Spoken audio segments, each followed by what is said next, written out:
Hello दोस्तों, welcome back. वो क्या है ना फ्रेंड्स कि कल मैं मैडम का व्लॉग देख नहीं पाई और आज सुबह से मेरा मूड थोड़ा सा ऐसी था, तो मैंने सोचा मैडम का व्लॉग देख के मूड को और ख़राब क्यों करना।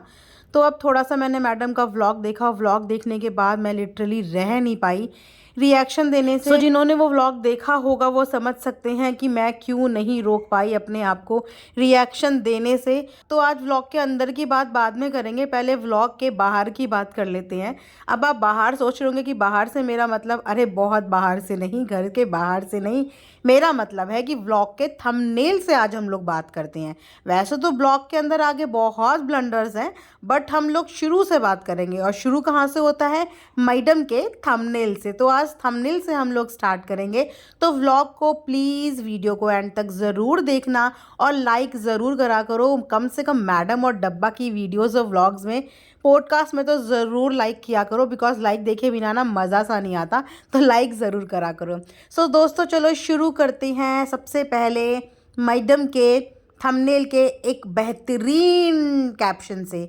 तो वो कैप्शन था, I am 5 year experienced mom now. Wow, बड़ा ही इमोशनल था कि मैडम 5 महीने पुरानी मम्मी बन चुकी हैं। लाइक सीरियसली, मतलब झूठ बोलने की भी ना एक लिमिट होती है। और वो भी तब झूठ जब आप जानते हो कि पूरी दुनिया सच्चाई जानती है कि मैडम आप कितनी पुरानी मम्मा हो और आप कितनी नई मम्मा हो। और अगर बात करें आपकी न्यू बेबी की मम्मा वाली, तो न्यू बेबी की 5 months ओल्ड मम्मा पता है कौन है? आप नहीं, आपकी मम्मी।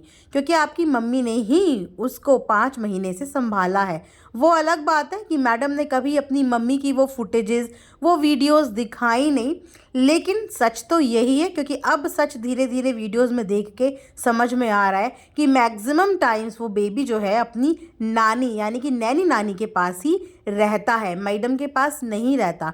मैडम का तो बस वो शैगी अवतार इसीलिए था ताकि लोग रिलेट कर सके, लोग इनसे कनेक्ट कर सके कि yes yes exactly new mothers का यही हाल होता है। तो मैडम भैया एक्ट्रेस ठहरी, छोटी मोटी नहीं, काफ़ी अच्छी खासी बहू थी, बहू। तो उस रोल को मैडम को बहुत अच्छे से निभाना आता है कि बहू बन के सिंपैथी कैसे गेन की जाती है, कैसे ली जाती है।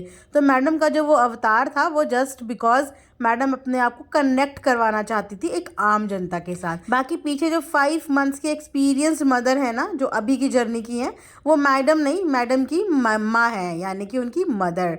सो पहला तो टाइटल ये था। सो थंबनेल पे दूसरा टाइटल था, ही लाइक्स दिस।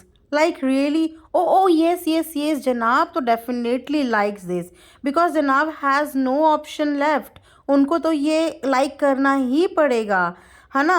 लेकिन अगर आप बेबी की बात कर रहे हो तो मैडम, मुझे तो ये भी नहीं लगता कि बेबी आपको भी लाइक करता है, because every time he completely ignores you. आप उसको आवाज़ मारते रहते हो, बट ही हार्डली बॉदर्स। उसके अलावा इनफैक्ट वो अपनी नानी को समटाइम्स रिस्पॉन्ड कर देता है, बट आपको तो वो कंप्लीट इग्नोर करता है। तो जब बेबी को आप ही पसंद नहीं हो तो आपकी बनाई हुई पेंटिंग उनको कहाँ से पसंद होगी। बहुत ज़्यादा टेंशन दिखाने के लिए इन्होंने बेबी को बिल्कुल पेंटिंग के, अपनी उस थर्माकोल पेंटिंग के ठीक सामने बिठा दिया, ठीक सामने, कि ताकि मैं ये दिखाऊं कि देखो भैया बच्चे को कितना मज़ा और कितना इंटरेस्ट आ रहा है। उसके बावजूद वो हार्डली इंटरेस्टेड था। बहुत ज़्यादा उसको फोर्स करके आई थिंक वो एक आधी क्लिप शूट की होगी जिसमें गलती से उसकी नज़र पड़ गई होगी, वरना उसको कोई फ़र्क नहीं पड़ता कि वो पेंटिंग किसने बनाई और वो पेंटिंग कैसी लग रही है। मतलब अभी से ही बच्चे पे अपनी पसंद थोपनी, मतलब कहीं तो छोड़ दो, छोटे बच्चों को तो छोड़ दो, बड़ों पे तो अपनी पसंद थोप थोप के मैडम ने उनकी मटिया प्लेद करी हुई है। कम से कम बच्चे पे तो अपनी पसंद मत छोड़ो, उसको तो थोड़ा सा अपनी पसंद की कुछ चीज़ें करने दो। सब चीज़ मैडम को अपने हिसाब से चाहिए, अपनी पसंद के हिसाब से चाहिए। और ज़बरदस्ती सामने वाले को वो पसंद करने के लिए मैडम मजबूर कर देती हैं। सो मैडम बेबी का तो पता नहीं, हाँ आपके बड़े बेबी को वो पसंद ज़रूर आई होगी, बिकॉज आनी ही है, लेकिन छोटे बेबी को वो बिल्कुल पसंद नहीं आई।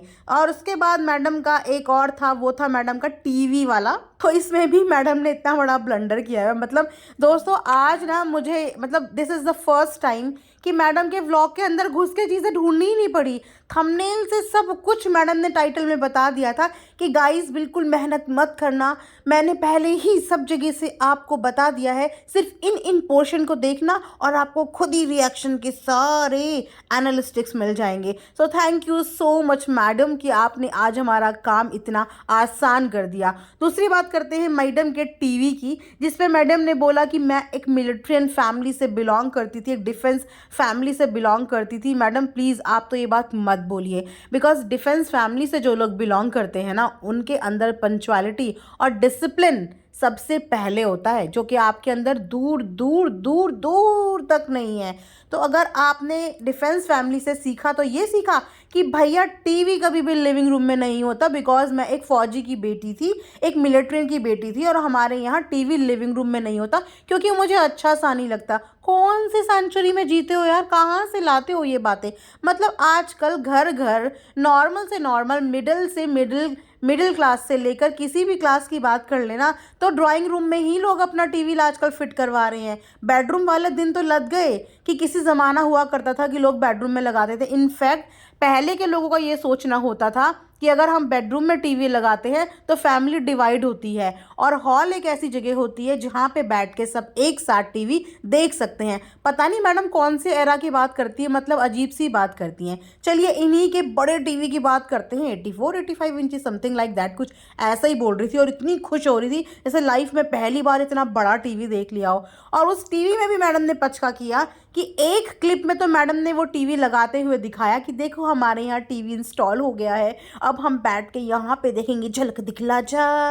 उसके बाद मैडम शायद भूल गई कि मैडम ने कौन सी क्लिप फिट करनी थी। मतलब एक व्लॉग मैडम से एडिट नहीं होता ढंग से, सोचो।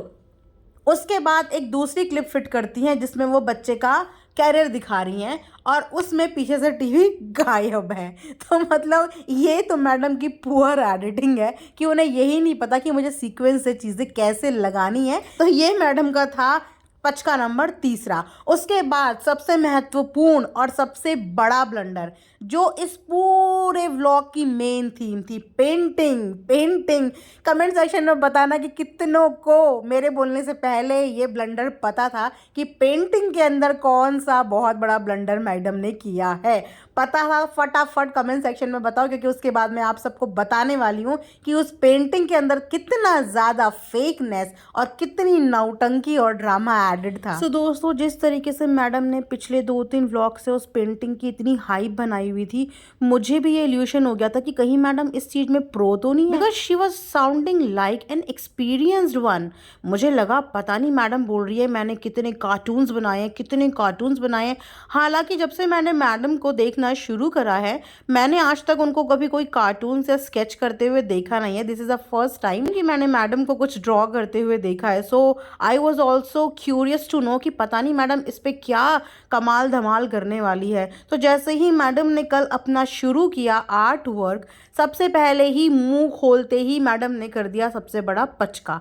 जब मैडम ने ये चीज़ इंट्रोड्यूस करी कि मैं इस थर्माकोल पे क्या पेंट करने वाली हूँ, तो मैडम ने उन पेंट कलर्स को इंट्रोड्यूस किया with the name of fabric colours. So बस वहीं पे मेरा जो मिथ था ना वो ख़त्म हो गया कि बस समझ गई मैं कि मैडम को इस पेंटिंग का कितना ज़्यादा ज्ञान है। बिकॉज जिन मैडम को फैब्रिक और एक्रेलिक पेंट के बीच में डिफरेंस ही नहीं पता, उनसे मैं आगे क्या ही एक्सपेक्ट करती। लेकिन फिर भी मैडम उन एक्रेलिक कलर को फिर भी इतने कॉन्फिडेंस के साथ बार बार फैब्रिक कलर करके इंट्रोड्यूस कर रही थी। मैडम शायद ये भूल गई कि जो बोतल वहाँ पे रखी है पेंट की, उस बोतल के ऊपर लिखा हुआ भी है कि एक्रेलिक पेंट है। तो ये तो मैडम की कार्टून्स और पेंटिंग की शिक्षा है कि बस ये भी हो सकता है कि मैडम की प्रोनाउंसिएशन थोड़ी सी वीक है। सो मैडम को एक्रेलिक से ज़्यादा बेटर लगा होगा कि फैब्रिक बोल देती हूँ, थोड़ा सा क्लासी भी साउंड करेगा और हो सकता है कि लोगों को नॉलेज ही ना हो। बट मैडम यहाँ पे ना बहुत सारे लोग पेंट लवर्स भी हैं जिनको पेंटिंग की इतनी बेसिक नॉलेज तो होती ही है कि फैब्रिक कलर्स कौन से होते हैं। तो मैडम ने सबसे पहले शुरुआत में ही वो पचका कर दिया और उसके बाद मैडम ने जब अपने हाथ घुमाने मार्कर से शुरू करे, बॉर्डर लाइन बनाने के लिए, तो बस समझ में आ गया, इससे कई गुना ज़्यादा बेटर तो पिज़्ज़ा बना लेती।